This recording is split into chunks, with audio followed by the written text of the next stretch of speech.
Yes, all who desire to live godly in Christ Jesus will suffer persecution. The reason why I want to live godly in Christ Jesus, because he once lived for me and died for me for past, present, and future sins, but I struggle. The reason why I struggle is because when his glory, when his light reflect onto me, I don't feel his reflection. It's hard for me to receive his reflection. I feel guilt. I feel shame. I feel downtrodden. But thank God I am called to walk by faith and not by my feelings, because I'm struggling, y'all. Can you relate? Sometimes we think our betrayer is our enemy, but oftentimes God uses the most painful, traumatic things to move us from where we were so that he can take us to where he wants us to be. He allows one that was supposed to love him, one that was with them, Judas, to betray him so that he can get Jesus to the place that Jesus has to go, to the place that Jesus came for, his cross. Although they were excited about what Jesus had done previously, they were getting ready to enter into something that they never could have imagined. God is a better dreamer than us. God will allow what we dreamed about, what we longed for, what we travailed for to die so that he can manifest something that only heaven knew about.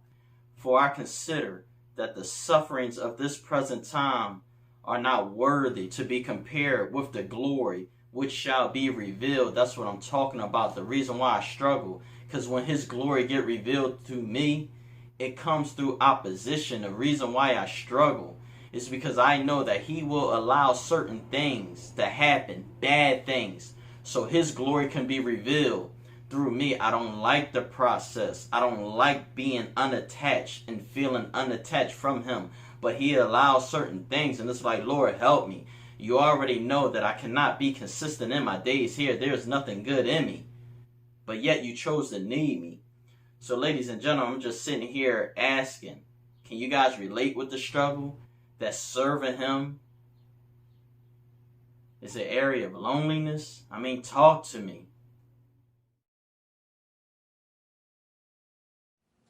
There's somebody right now that has experienced a setback.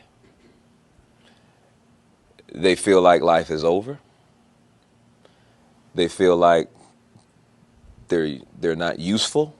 They're walking in condemnation. They're walking in shame, some of them. And they're watching this program right now, and they're hearing you. What would you say to that person that may have his finger on the trigger? I know people like that.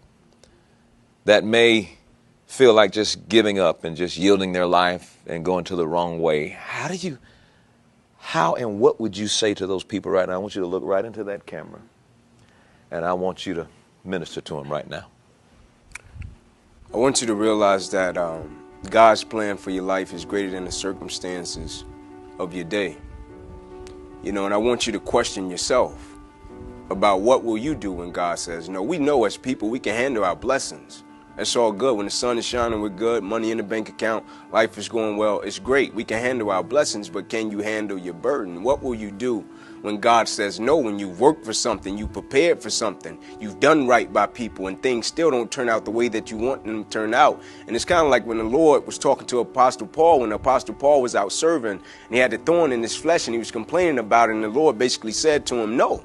Like, my grace is sufficient, my power is made perfect in weakness. Therefore, when you're weak, it's then that I'm strong. No.